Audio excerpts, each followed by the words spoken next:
Good afternoon student.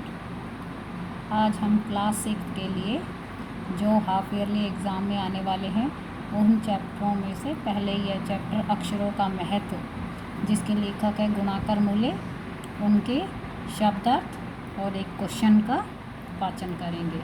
देखिए अब इन word मीनिंगों को, बच्चों ने बोला हमें वर्ड मीनिंग और क्वेश्चनों का एक वीडियो भेजिए, इसलिए ये बना रही हूँ। देखो पहला वर्ड है तादाद, संख्या। तादाद मतलब संख्या। जरिए, जरिए माध्यम से, जरिए माध्यम से।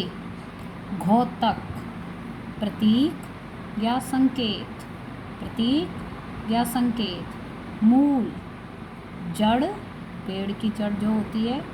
उद्भव, सिलसिला, क्रम, सिलसिला क्रम। कौम, जाति, कौम जाति। अनादिकाल, युग के शुरुआत का समय, अनादिकाल युग के शुरुआत का समय। प्रागैतिहासिक काल, प्रागैतिहासिक काल इतिहास में वर्णित काल के पूर्व का समय। प्रागैतिहासिक काल इतिहास में वर्णित काल, इतिहास में वर्णित काल के पूर्व का समय। चहुं ओर, चारों ओर। पुस्तक, किताब या किताब। पहला क्वेश्चन है पाठ में ऐसा क्यों कहा गया है। पाठ कौन सा है? अक्षरों का महत्व। उसमें ऐसा क्यों कहा गया है कि अक्षरों के साथ एक नए युग की शुरुआत हुई। पाठ में ये अक्षरों के महत्व, पाठ में ऐसा क्यों कहा गया कि भाई जो अक्षरों के साथ साथ एक नया युग भी शुरू हो गया। तो देखिए क्यों कहा गया। अक्षरों की खोज के साथ एक नए युग की शुरुआत हुई। अब आदमी अपने हिसाब किताब को लिखकर रखने लगा, जिससे वह सभ्य कहा जाने लगा। आदमी के लिखना आरंभ करने से ही इतिहास का आरंभ हुआ और एक पीढ़ी के विचार दूसरी पीढ़ी तक पहुंचने लगे। इसी के साथ विकास गति तेज हुई। इस प्रकार एक नए युग की शुरुआत हुई।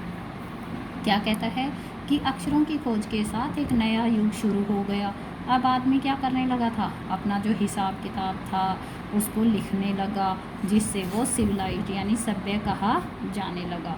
आदमी के लिखना शुरू करने से क्या हो गया, इतिहास का आरंभ हो गया। पता चलने लगा हमें, क्योंकि लिखा हुआ ही आगे वर्तमान में पढ़ा जा सकता है।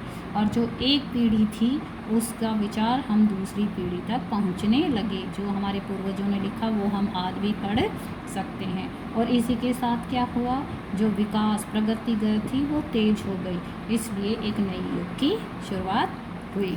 अक्षरों की खोज का अगला क्वेश्चन देखिए। अक्षरों की खोज का सिलसिला कब और कैसे शुरू हुआ। कब से शुरू हुए और कैसे शुरू हुए। अक्षरों की खोज का सिलसिला जो है लगभग 6000 वर्ष पहले शुरू हुआ। इससे पहले व्यक्ति चित्रों के द्वारा अपने भाव व्यक्त करता था, जैसे पशु पक्षियों आदमियों के चित्र। बाद में भाव संकेत अस्तित्व में आए। इसके बाद अक्षरों की खोज हुई। अक्षरों की खोज कब शुरू हुई? 6000 वर्ष पहले। इससे पहले आदमी क्या करता था, चित्रों के द्वारा अपने भाव यानी फीलिंग्स व्यक्त करता था, इमोशन व्यक्त करता था। जैसे पशु पक्षियों के चित्र बनाता था, आदमियों के चित्र बनाता था। बाद में भाव संकेत इशारे करता था, इमोशन करता था। इसके बाद क्या हुआ, अक्षरों की खोज हुई। अक्षरों के ज्ञान से पहले मनुष्य अपनी बात को दूर दराज के इलाकों तक पहुंचाने के लिए किन किन माध्यमों का सहारा लेता था, किन किन साधनों की जरूरत पड़ती थी उसे। मनुष्य अक्षरों की खोज करने से पूर्व अपने संदेशों को दूर दराज के इलाकों तक पहुंचाने के लिए चित्रों का सहारा लेता था।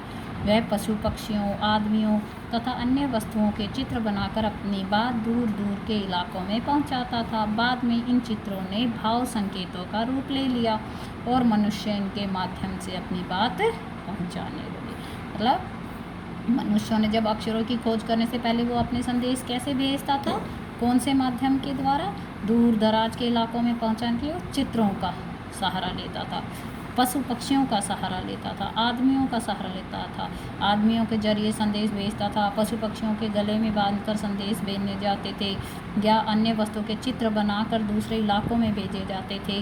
बाद में इन चित्रों ने भाव संकेतों का रूप ले लिया और इसी के माध्यम से अपनी बात पहुंचाने